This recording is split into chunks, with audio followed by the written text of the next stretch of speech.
चलो ठीक है महेश, ऑडिबल हूँ मैं? ठीक है ना? चलो, तो हम लोग अभी तक क्लास 12th के जो एनसीईआरटी हम लोग कर रहे हैं, चैप्टर नंबर 1 2 3 4 5 और 6 हमारा चैप्टर जो है वो चल रहा है। सॉरी, ज़्यादा हो गया नहीं 1 2 3 4 4, हाँ 4, चैप्टर 4 हमारा, हाँ चैप्टर 6 11th में 7 चल रहा है, हाँ 11th में 7 चैप्टर चल रहा है और 12th में चैप्टर नंबर 4 चल रहा है अभी, डिटर्मिनेंट, और ये आज कंप्लीट हो जाएगा। तो आज chapter 4 class 12th NCERT chapter का नाम है डिटर्मिनेंट, उसकी ये लास्ट क्लास है। फिर हम नेक्स्ट क्लास में नेक्स्ट चैप्टर स्टार्ट होगा, कॉन्टिन्यूटी एंड डिफरेंशिएबिलिटी, है ना? तो ये कर लेते हैं। चलो, तो हम लोग कुछ क्वेश्चंस देख लेते हैं। थ्योरीज अभी तक कवर कर लिया हमने, कुछ क्वेश्चंस ट्राई करते हैं। तो पहले इस एक्सरसाइज को कुछ देख लेते हैं। तो इस तरह क्वेश्चन तो कर ही सकते हैं। मान लो यहीं पे मैं ये क्वेश्चन सॉल्व कर देता हूँ, ये दो क्वेश्चन सॉल्व कर देता हूँ, ये 15 और 16 कर देता हूँ मैं। सो 15 और 16 सॉल्व कर देते हैं।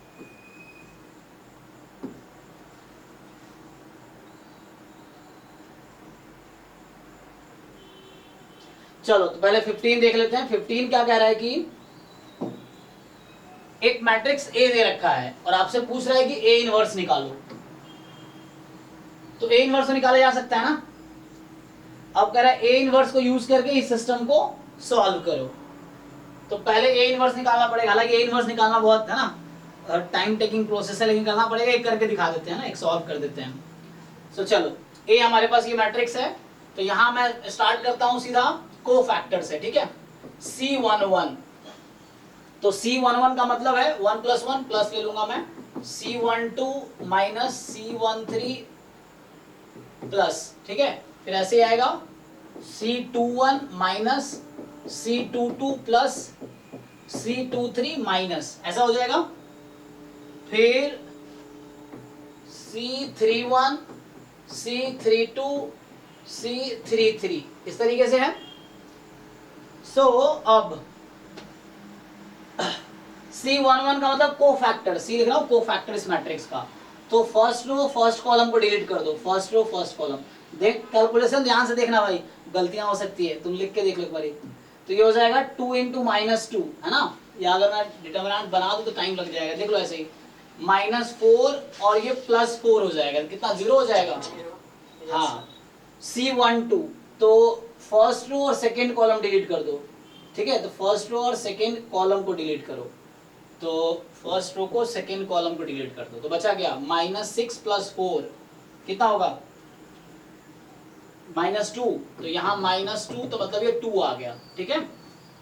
सो ये आपके पास 2 आ गया। फिर C13 first row third column, है ना। सो आप क्या करो, first row third column delete कर लो। तो यहाँ से आ गया 3 - 2, तो ये 1 आ गया। तो आपके पास ये 1 आ गया, ओके। सो ये हम निकाल लिए। फिर अब नेक्स्ट ऐसे ही C21, तो 21 का मतलब है second row first column, second row first column, अरे सेकेंड रो और फर्स्ट कॉलम को डिलीट कर दो, ठीक है। तो 6 - 5 1 आ जाएगा। तो ये -1 हो गया क्योंकि माइनस है। C22, सो 22 का मतलब है सेकेंड रो सेकेंड कॉलम, है ना। तो second row second column delete कर दो। तो बचा क्या, हाँ -9, तो ये हो गया -4 और -5 -9, तो मतलब ये -9 बचा, है ना। अब ऐसे ही C23, तो सेकेंड रो थर्ड कॉलम, C23 का मतलब है सो 2 + 3 5, तो ये -5 हुआ फाइनली। अब आओ 31, ऐसे ही सो सॉल्व करेंगे। So third row first column, ठीक है ना। सो थर्ड रो और फर्स्ट कॉलम 12 - 10 2, 12 - 10 2। फिर थर्ड रो सेकेंड कॉलम, सो अब क्या करो, थर्ड रो और सेकेंड कॉलम को डिलीट करो, थर्ड रो को और सेकेंड कॉलम को डिलीट करो। कितना आएगा -8 -15 कितना -23। अच्छा एक मिनट, यहाँ प्लस माइनस लिखा ही नहीं था, डिसाइड कैसे करेंगे। एक मिनट रुको, ध्यान रखना। चलो दोबारा कर लेते। ये तो मैं प्लस माइनस लिखा ही ना, तो इसमें लिखा था 3 प्लस 1 प्लस होगा माइनस और ये प्लस ऐसे रहेगा। चलो तो 3 1 जो आया था third row first column delete किए थे तो ये तुमने बताया थे 2 आया था है ना, सो ये 2 ही हो गया।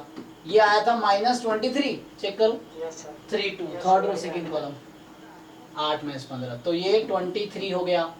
फिर 3 3 थर्ड रो थर्ड कॉलम, ठीक है, सो कितना हो गया 9 + 4 13 सो रुको रुको 4 4 अच्छा 4 + 9 13 सो ये 13। सो अभी जो हमने फाइंड किया है मैट्रिक्स के ईच एलिमेंट का हमने कोफैक्टर फाइंड किया है ना, मैट्रिक्स के ईच एलिमेंट का कोफैक्टर फाइंड किया। अब उससे हम एडजॉइंट मैट्रिक्स बनाएंगे है ना। सो यहाँ पे क्या होगा, सो चलो इसको मैं पहले तो थोड़ा सा नीचे शिफ्ट करता हूँ। सो आइए अब एडजॉइंट मैट्रिक्स बनाते हैं। तो मुझे चाहिए एडजॉइंट मैट्रिक्स ऑफ ए, ठीक है, मैट्रिक्स ए का एडजॉइंट चाहिए मुझे। तो एडजॉइंट डायरेक्टली लिख देता हूं। देखो क्या करते थे कि आप एलिमेंट की जगह कोफैक्टर रखो, ट्रांसपोज लो। तो मैं पहले ट्रांसपोज लेता हूं, जैसे C11 C12 C13 था ना ये, तो ऐसे लिखना पड़ेगा 0 2 1 तो ट्रांसपोज ले लो। तो ऐसे ही 0 2 1 -1 -9 -5 और यहाँ आ जाएगा 2 23 और 13, ठीक है। तो ये एडजॉइंट ए आ गया आपके पास, ठीक है। सो ये आ गया आपके पास एडजॉइंट ए। अब ओके, सो एडजॉइंट ए आ गया। एडजॉइंट ए से इनवर्स तो उससे पहले डिटर्मिनेंट में निकालना है।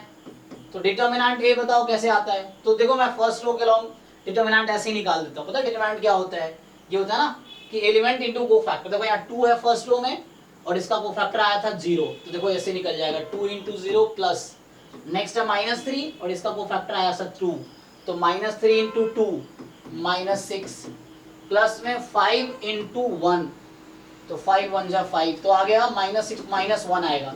तुम चाहो तो चेक कर लो उस तरीके से। देखो अगर तुम किसी और तरीके से चेक करो, डिटर्मिनेंट चेक करो एक बार फाइंड करके, वही आएगा क्या, किसी भी तरीके से निकाल के देखो जैसे करते हैं हम लोग, वैसे ही हो जाएगा हालांकि, ठीक है। तो डिटर्मिनेंट हमारे पास आ गया, डिटर्मिनेंट आ चुका है, एडजॉइंट आ चुका है। तो हमें पूछा था इनवर्स बताओ, तो अब मैं इनवर्स निकाल देता हूं, ठीक है। तो हम लोग क्या करते हैं, ए इनवर्स फाइंड करते हैं। अब हम लोग फाइंड करते हैं A inverse. So 1 determinant A into adjoint A, ठीक इस तरीके से। सो 1 -1 और इनटू में 1 है ना -1 इंटू एडजॉइंट ए, तो 0 -1 2 2 -9 23 1 -5 13 इस तरीके से आ जाएगा। सो माइनस से मल्टीप्लाई कर तो फाइनली ए इनवर्स आ गया। सो ए इनवर्स मेरे पास क्या आया, 0 1 -2 -2 9 -23 -1 5 और -13। तो हमने यहाँ से फाइनली ए इनवर्स फाइंड कर लिया, ठीक है। सो अब मेरे पास ए इनवर्स आ गया। अब जब ए इनवर्स आ गया तो क्वेश्चन में बोला गया था, देखो ए इनवर्स आ चुका है। सो अब हमें बोला गया है क्वेश्चन में कि पहले तो ए इनवर्स निकालो। ए इनवर्स निकाला हमने, अगर कैलकुलेशन मिस्टेक नहीं किया हो तो करेक्ट होगा, अब चेक करना पड़ेगा। सो ये हो गया। अब ए इनवर्स यूजिंग सिस्टम, अब आपको ए इनवर्स को यूज करके इस सिस्टम को सॉल्व करना है। देखो तो सिस्टम से मैट्रिक्स बनाओगे तो क्या बनेगा, क्या ये मैट्रिक्स बनेगा 2 -3 5 यहाँ पे है, 3 2 -4 1 1 -2 और ये आपका बी है। ओके, तो मतलब इसको यूज कर सकते हैं डायरेक्टली। तो ये जो सिस्टम मेरा है, this system is ax is equal to B type का, ठीक है ना। तो ये जो हमारा सिस्टम है ये ax is equal to B type का है। So ax is equal to B type का है, तो यहां से क्या आएगा,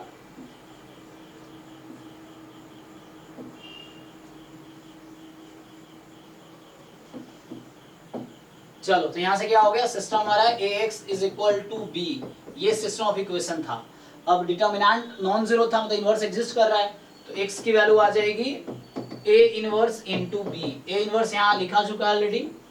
सो 0 -2 -1 195 -2 -23 -13 इनटू में, ठीक है, इनटू में बी मैट्रिक्स। तो जो बी मैट्रिक्स आपका है ना, so that B matrix will be, ये आ जाएगा 11 -5 -3, ठीक है, 11 -5 -3, सो 11 -5 -3, 11 -5 -3।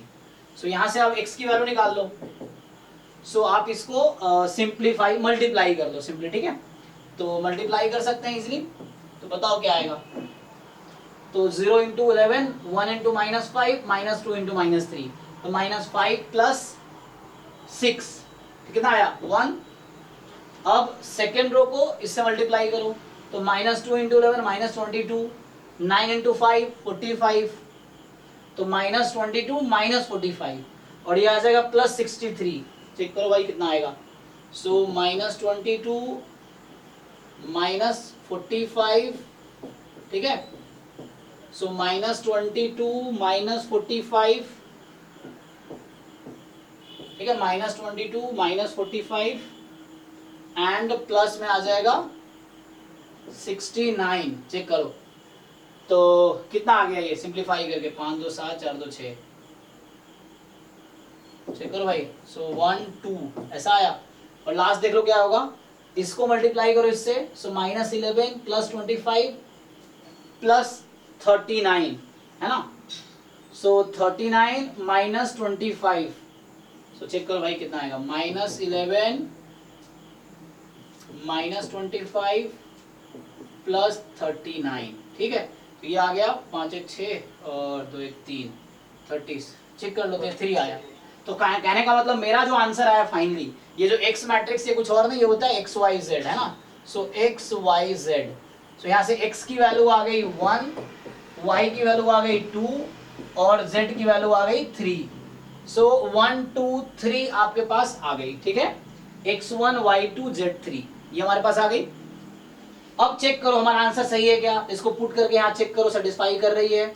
सो अगर हमने सही कैलकुलेशन किया है तो मेरा आंसर सेटिस्फाई करना चाहिए। क्वेश्चन को चेक कर लेते हैं, पुट करके देखो भाई, x को 1 y को 2 z को 3, तो 2 इंटू 1 2 -3 इंटू 2 6 प्लस 5 इंटू 3 15, तो 15 17 में से क्या 11, ओके है, सारा सेटिस्फाई करेगा। तो मतलब हमने सही कैलकुलेशन किया है ना। ये बड़ा यहाँ डर रहता है कि कहीं प्लस माइनस ना हो जाए। सो ठीक है, तो हमने क्या किया, पहले ए इनवर्स निकाला, ए इनवर्स के लिए पहले कोफैक्टर निकाला, कोफैक्टर से एडजॉइंट, एडजॉइंट से इनवर्स, इनवर्स से ax equal to b system है, तो x बराबर a इनवर्स b, उस x की वैल्यू आई, जो वैल्यू आई हमने चेक भी कर लिया सेटिस्फाई कर दिया कि नहीं। तो ये सॉल्यूशन है, सेटिस्फाई कर दिए तीनों को, तो इसका मतलब हमारा सही आंसर है। एक और क्वेश्चन कर लेते हैं ये वाला, उसके बाद बाकी स्टूडेंट खुद सॉल्व कर सकते हैं। इस तरीके से सारे क्वेश्चन सॉल्व हो जाएंगे। सो ये 16 नंबर क्वेश्चन देख लेते हैं। सो जो 16 नंबर क्वेश्चन है वो ये कह रहा है कि the cost of 4 kg onion, 3 kg wheat, 2 kg rice is 60। तो मान लो onion per kg price x है, wheat per kg price y है and rice per kg price z है। तो ये आपका आएगा 4x plus 3y plus 2z is equal to 60। ये पहली इक्वेशन है, 4x plus 3y plus 2z is 60 and the cost of 2 kg onion, 4 kg wheat, 6 kg rice, ठीक। so 2x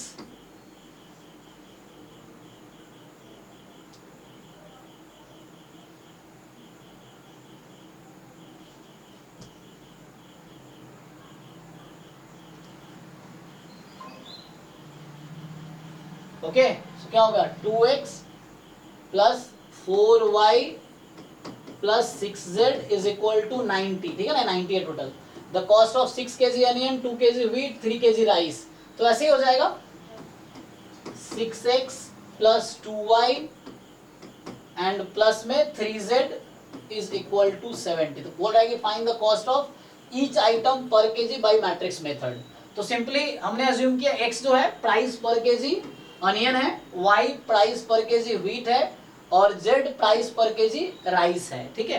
अब आपको है ना, आपको दे रखा है एक 3 इक्वेशंस आ गई, तो जैसे पिछले मेथड में हमने सॉल्व किया है तो वैसे ही आप सॉल्व कर लीजिए। जैसे ये क्वेश्चन किया कि मैट्रिक्स ए बनाइए यहाँ से, है ना। सो आप इसको सिस्टम ऐसा बना सकते हैं। सो यहाँ से ए मैट्रिक्स आपका हो जाएगा 4 3 2, है ना, कितना 2 4 6 6 2 3, और बी मैट्रिक्स जो रहेगी ये वाली 60 90 70। अब ये हो गया, तो आप सिंपली क्या करो, x ये सिस्टम है ax is equal to B, तो पहले तो a इनवर्स निकाल के चेक करना पड़ेगा इन्वर्टिबल है कि नहीं। डिटर्मिनेंट नॉन जीरो आएगी तो इन्वर्टिबल होगा, क्योंकि सॉल्व करना इन्वर्टिबल होगा ही। सो x बराबर a इनवर्स b कर दो, ठीक है। तो ये आपका आंसर आ गया। इस तरीके से आप सॉल्व कर दोगे। चलो, तो हमने क्या किया फाइनली, 2 क्वेश्चंस इस एक्सरसाइज के ट्राई किए, क्योंकि थ्योरी हम लास्ट क्लास में ऑलरेडी डिस्कस कर चुके हैं, तो आज हमने क्वेश्चंस किया। अब ये हमारे पास मिसलेनियस के कुछ एग्जांपल्स बच्चे खुद कर सकते हैं। मुझे लगता है एग्जांपल्स ट्राई करना चाहिए। आप पहले खुद ट्राई करो, नहीं तो सॉल्यूशन देखो, बट सीखो कैसे करना है, फिर बंद करके बुक खुद से सॉल्व करके देखो। अगर आप कर पा रहे हो तो आप सीख गए। सो वैसे ही है। और सो एग्जांपल्स कर सकते हैं। एक्सरसाइज के कुछ क्वेश्चंस ट्राई कर लेते हैं।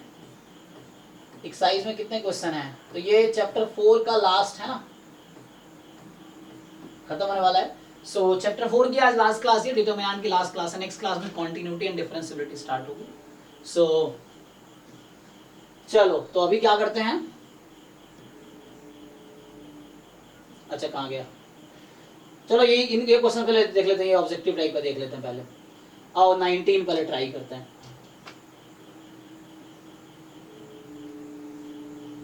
क्योंकि एंट्रेंस में ऐसे क्वेश्चंस आते हैं हालांकि, है ना, या ऑब्जेक्टिव में आएंगे। एक मिनट चार्ज पे लगाता हूँ फोन।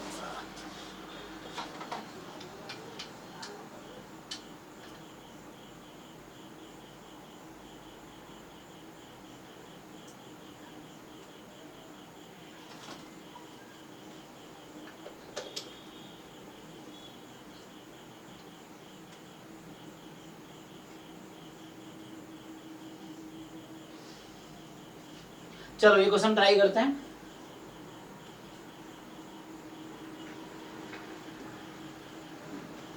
तो ये बोला है कि एक मैट्रिक्स ए दे रखा है, थीटा की वैल्यू 0 से 2 पाई में है, तो बताओ डिटर्मिनेंट की वैल्यू किस रेंज में होगा। डिटर्मिनेंट निकालो इसका।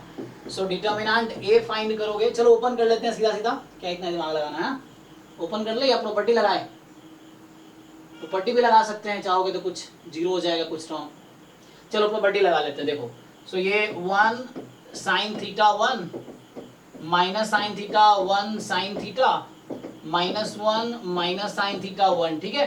एक काम कर, देखो ये -1 है, ये 1 है, ये माइनस साइन है, प्लस साइन है। फर्स्ट कॉलम में से सर थर्ड कॉलम को सब्ट्रैक्ट कर देंगे, ऐड करेंगे सब्ट्रैक्ट करेंगे, सर ऐड करेंगे तो सर साइन 0। तो चलो यही कर लो कि C1 में तुम फर्स्ट कॉलम में थर्ड कॉलम को ऐड कर दो। चलो, तो ये आपका डिटर्मिनेंट ए अब रिड्यूस होके आएगी, यहाँ ऐड करना ना, तो ये 2 हो जाएगा, 2 0 0 ऐसा। बाकी को एज इट इज रख लो चाहो तो, बाकी एज इट इज रख लो। अब तो sine theta 1 minus sine theta और 1 साइन थीटा 1। सो ये आ जाएगा हमारे पास, ठीक है ना। सो अब क्या करते हैं, हाँ ओपन कर लो इसको। यस सर, फर्स्ट कॉलम के लॉन्ग ओपन कर लिया, तो 2 इंटू ये ढक लो अब। सो 1 प्लस साइन स्क्वायर थीटा। तो फाइनली ये डिटर्मिनेंट ए आ गया आपका, है ना। डिटर्मिनेंट ए आ गया 2 time 1 plus sine square theta. अब देखो एंगल क्या था, तो तुम्हारा थीटा जो था 0 से 2 पाई में है। सो जो साइन थीटा है वो कहां से कहां तक है बताओ, -1 से 1 तक। -1 से 1 तक। तो साइन स्क्वायर थीटा की वैल्यू कहां से कहां तक होगी, 0 से 1। 0 से 1 के बीच।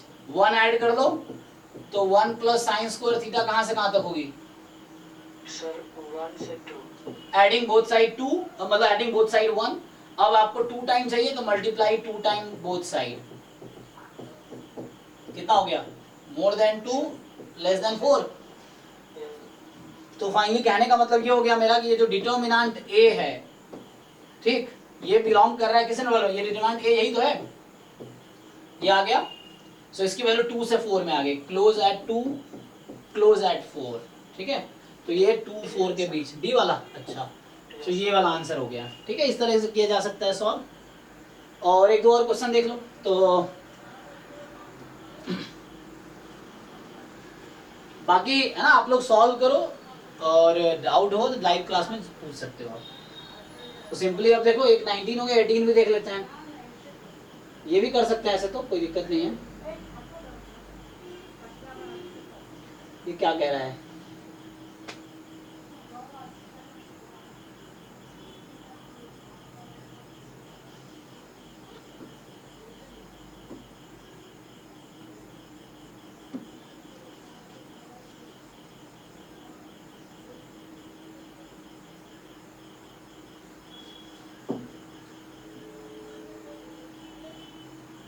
चलो रहने दो। बताओ भाई मनीष, कह रहा है ए इनवर्स कैसा होगा, है ना। X Y Z non zero number है, तो ए तुम्हारे पास है एक्स 0 0 0 वाई 0 0 0 जेड, ऐसा है ना। तुम ये बताओ, ये जो ए है, अगर मैं डिटर्मिनेंट ए लिखता हूँ, क्या पूछा, इनवर्स पूछा है ना। अच्छा अच्छा, तो मैं पहले डिटर्मिनेंट निकाल लेता हूँ इसका। सो x into y into z। तो डिटर्मिनेंट ये हो गया x into y into z, अच्छा। तो इसका इनवर्स क्या होगा बताओ।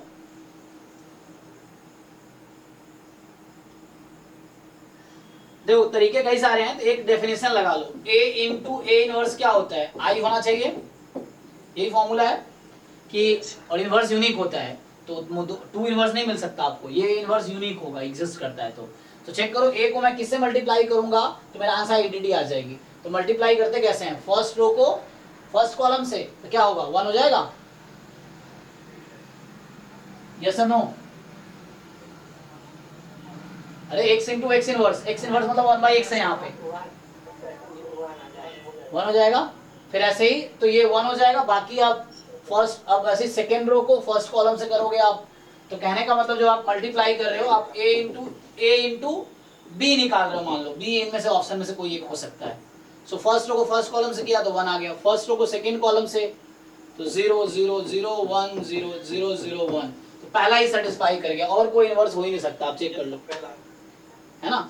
तो इनमें और कोई a into A inverse, a को किसी और मैट्रिक्स से मल्टीप्लाई करो, आपका आंसर i आएगा ही नहीं, ठीक है। यहाँ पे एक्स वाई इधर आ जाएगा, यहाँ पे 1/x वाई इधर आ जाएगा, यहाँ पे उस तरह से आएगा नहीं एक्चुअली, है ना। तो मल्टी चॉइस है सर ये? नहीं, सिंगल करेक्ट है। ओके ओके, साथ तो फिर करने का जरूरत नहीं है। हाँ, इतना जरूरत ही नहीं है, यस। ठीक है, तो only A option is correct, इस तरीके से है। हालांकि हम लोग आज चैप्टर जो हमारा डिटर्मिनेंट है, वो हम आज क्वेश्चंस कुछ कर रहे थे, तो हमने 2 क्वेश्चन किया है अभी, ये तीसरा क्वेश्चन था, आई थिंक 2 कर चुके हैं, तीसरा चौथा क्वेश्चन है ये अभी के लिए, तो 4th क्वेश्चन है, चैप्टर खत्म हो चुका है। तो नेक्स्ट क्लास में नया चैप्टर स्टार्ट करेंगे एक्चुअली हम, इसमें ये डिटर्मिनेंट खत्म हो गया, इसमें हम कुछ क्वेश्चन कर रहे थे, और नेक्स्ट क्लास में नया चैप्टर स्टार्ट करेंगे, कुछ क्वेश्चन और ट्राई कर सकते हैं, ये सब ईजी है, हालांकि प्रॉपर्टी बेस्ड क्वेश्चन है। चलो इसको एक और कर लेते हैं, ये अभी के लिए लास्ट क्वेश्चन होगा, बाकी बच्चे ट्राई करेंगे, फिर डाउट पूछेंगे, तब डिस्कस करेंगे। सो अभी के लिए ये क्वेश्चन डिस्कस कर लेते हैं जस्ट।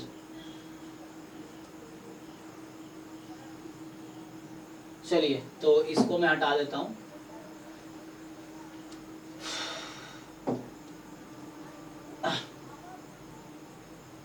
ठीक है, अभी देखिए क्वेश्चन क्या कह रहा है, क्वेश्चन कह रहा है कि यहाँ पे ABC जो है वो AP में है, ठीक है। सो बताइए 3 नंबर AP में है, इसका क्या मतलब है। हाँ, तो इसका रिजल्ट क्या होगा, अगर ABC AP में है तो इसका क्या कंक्लूजन, इसका मीनिंग क्या है। C माइनस B बराबर B माइनस A, या ऐसे भी कह सकते हैं B बराबर A प्लस C/2, ये बीच वाला ना पहले तीसरे का एवरेज होगा, वही आएगा आपका भी जो आप कह रहे हैं, उससे भी वही आएगा, ठीक है। C माइनस B बराबर B माइनस A, तो आप सॉल्व कीजिए, वही आएगा 2B is equal to A plus C, तो मतलब ऐसा आ जाएगा, ठीक है। अब आप ध्यान से देखिए, आपको पूछ रहा है कि then the determinant this is equal to, ये जो डिटर्मिनेंट है इनमें से किसके इक्वल होगा, ठीक है, तो अब क्या करते हैं, 2b is equal to a plus C है। सो आप देखिए इन दोनों को ऐड करके एवरेज लीजिए, क्या आएगा, इन दोनों का सम क्या ये वाला आएगा कि नहीं, है ना, आएगा ना। फिर इनको इनको ऐड करो एवरेज ये आएगा, इसको इसको ऐड करो एवरेज आएगा कि नहीं, उस कंडीशन के हिसाब से दे रखा है ना मुझे, तो वो तो कहने का मतलब यहाँ ये हो गया कि जो सेकेंड रो है, row 2 is the linear combination of first and second row, है ऐसा, मतलब ऐसा लिख सकता हूं अगर मैं एक ऑपरेशन लगा दूं कि चलो रो 2 को चेंज करते हैं, रो 2 minus R1 plus R3 upon 2, ऐसा कर दो कि फर्स्ट रो थर्ड रो को ऐड करके 2 से डिवाइड कर दो, रो 2 में घटा दो, तो ऐसा होगा ये वाला डिटर्मिनेंट कि बीच वाले सारे जीरो हो जाएंगे, बाकी x plus 2, x plus 3, x plus 2a और यहाँ x plus 4, x plus 5, x plus 2c, तो ये हो जाएगा, अब ये जीरो ही हो गया। ये ऐसे भी हम जानते हैं अगर किसी 2 रो या 3 रो का सम होके या लीनियर कॉम्बिनेशन में कोई एक रो आ जाए तो इसका मतलब वो डिटर्मिनेंट जीरो ही हो जाएगा, तो इसका आंसर है डिटर्मिनेंट जीरो, ठीक है। लेकिन इसमें जैसे प्रॉपर्टी जो यूज करनी थी हमको ABCR एंड AP, वो प्रॉपर्टी यूज तो की नहीं हमने। कौन सा ABCR, AP ये यूज किया ना, आपने ध्यान नहीं दिया। अब चेक कीजिए इसका और इसका एवरेज क्या आएगा, आप इन दोनों को ऐड करके 2 से डिवाइड कीजिए, यूज किया यहाँ पे यूज किया, अदरवाइज अगर आप ये यूज नहीं करेंगे तो ये जीरो नहीं होगा। ओके। हाँ तो ये जीरो हुआ है क्योंकि इसकी वजह से, तो यस। हाँ तो इसीलिए सारे एक रो के सारे एलिमेंट जीरो हो गए तो वैल्यू जीरो आ गई। चलिए तो बाकी नेक्स्ट क्लास में, अभी हम लोग आज क्या दिन है, आज तो फ्राइडे है ना, तो मंडे वेडनेसडे फ्राइडे हम लोग क्लास 12th वाला कर रहे हैं ना, और ट्यूसडे थर्सडे सैटरडे हम लोग क्लास 11th वाला करते हैं। तो क्लास 12th में नेक्स्ट क्लास में मतलब मंडे को स्टार्ट होगी chapter number 5 continuity and differentiability. Class 11th में जो कल सैटरडे है तो उसमें चल रहा है परम्यूटेशन एंड कॉम्बिनेशन चैप्टर 7। ठीक है चलिए, तो अभी के लिए इतना ही, thank you and good night. कुछ पूछना तो पूछिए। हाँ मैट्रिक्स मल्टीप्लिकेशन कोई और तरीके से नहीं कर सकते क्या? मैट्रिक्स मल्टीप्लिकेशन कोई और तरीके से कैसे करना चाहते हैं आप?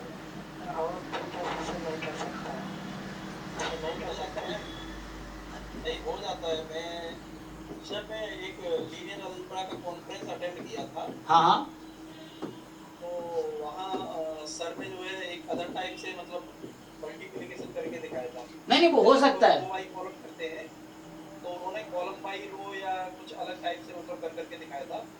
वो फैक्टराइजेशन में मतलब जो आगे टॉपिक फैक्टराइजेशन जो होता है, मैट्रिक्स फैक्टराइजेशन, हाँ उसमें उस पे टेक्निक को यूज किया, लेकिन जल्दी में हम लोग उतना लिख नहीं पाए। ऐसा ना, इसको इससे फिर इसको इससे फिर इसको इससे, हम तो यही जानते हैं जो बुक्स में है, लेकिन चूंकि जो रिसर्चर लोग हैं जो रिसर्च करते हैं, मान लो पीएचडी कर रहे हैं, प्रोफेसर हैं, तो वो नए नए तरीके दे सकते हैं या उनके पास नया तरीका होगा। एक्चुअली हम तो वो कवर कर रहे हैं जो एनसीईआरटी में है। तो जैसे रिसर्च लेवल यही तो होता है, नई नई चीज आप ट्राई कर रहे होते हैं। तो अगर कोई जैसे आप डिटरमिनेंट का ही है जो मेथड है, आपने देखा था कि A11 C11 A12 C12 A13 C13, ये डिटरमिनेंट A के इक्वल आएगा, है ना। तो ये भी किसी ने पहली बार रिसर्च ही किया होगा, जो भी कंटेंट बुक में है वो पहली बार किसी ने रिसर्च किया होगा, रिसर्च पेपर पब्लिश किया होगा, फिर दुनिया ने पढ़ा, दुनिया को लगा यूजफुल है तो उसको फिर बुक में डाला। तो इस तरह से यही चीजें होती हैं जो भी आप बुक्स पढ़ रहे हैं। ऐसा नहीं जिस ऑथर ने बुक लिखा सब कुछ उसने ही लिखा है, नहीं, उसने बस अलग अलग जगह से उठा के एक जगह कलेक्ट किया है। ये मतलब है कोई ऑथर बुक लिखता है तो इसका यही मतलब है ना, कि वो उसने बस कंटेंट उठाए हैं। तो ये भी जो है तो हो सकता है और भी तरीके मल्टीप्लिकेशन हो सकते हैं जो मुझे नहीं आता अभी, लेकिन जो रिसर्चर्स लोग हैं वो उनको आता होगा, वो कर रहे होंगे, या मुझे रिसर्च पेपर पढ़ने पड़ेंगे उस टाइप के। हाँ क्लास 12th लेवल पे यही है, लेकिन मुझे भी कुछ रिसर्च पेपर पढ़ना पड़ेगा जो कोई और तरीका हो सकता है। यही करते हैं। अगर सर आपको मालूम पड़े तो बताना सर, मेरे को उस टाइम पे जल्दी में मतलब वो लोग क्या है, बड़े लोग तो सर स्लाइड जल्दी चलता है ना, इस तरह से भी जल्दी कर सकते हैं सर, क्वेश्चन ज्यादा प्रैक्टिस करना पड़ेगा। हाँ नहीं वो टेक्निक होगा, आप ऑनलाइन गूगल पे सर्च करो मैट्रिक्स मल्टीप्लिकेशन रिसर्च पेपर्स, या तो उस पर आपको बहुत सारे रिसर्च पे गूगल स्कॉलर वेबसाइट है, रिसर्च गेट वेबसाइट है, जहाँ पे लोग अपने पब्लिश पेपर जहाँ पे पोस्ट करते हैं, जैसे फेसबुक। नॉर्मली वैसे हाँ सर नॉर्मली वैसे होता अगर तो जेई वाले के तो जरूर बता जाता, क्योंकि उसमें भी तो जल्दी मतलब बनाना सॉल्व करना क्वेश्चन जरूरी होता है। टेक्निक अलग होगा, टाइम उतना ही लगता होगा, ये टेक्निक्स अलग होंगे, या जो भी होगा देखना पड़ेगा। हाँ ये भी है कि कोई ना कोई बुक में लिख देगा वैसा, ठीक है। लोग इतना ध्यान रिसर्च में कोई इतना ध्यान बहुत ज़्यादा लोग देता नहीं है। जो अब मैं आप प्रोबेबिलिटी फील्ड का हूँ तो मैं लीनियर अलजेब्रा का रेयरली कोई रिसर्च पेपर पढ़ूंगा, मैं अपने फील्ड का ही रिसर्च पेपर पढ़ता हूँ, तो वैसा होता है। फिर भी ट्राई करता है गूगल स्कॉलर, या मैं बता रहा था गूगल स्कॉलर या रिसर्च गेट, ये दो ऐसे सोशल मीडिया टूल्स है जहाँ पे आप जाकर रिसर्च पेपर पढ़ सकते हैं। जैसे फेसबुक पे लोग आप जिंदगी बारे में पढ़ते हैं ना, कोई फोटो डाल दिया पोस्ट कर दिया, तो वैसे रिसर्च गेट या गूगल स्कॉलर पे लोग अपना रिसर्च पेपर पोस्ट करते हैं, तो वहाँ जाके आप पढ़ सकते हैं, उसके पेपर सर्च कीजिए किस टाइप का चाहिए। रिसर्च गेट, गूगल स्कॉलर, ये सब सोशल साइट ही है जो रिसर्चर्स के लिए है ना। तो चलिए ठीक है फिर, थैंक यू, है ना। Thank you sir, bye, good night. Good night.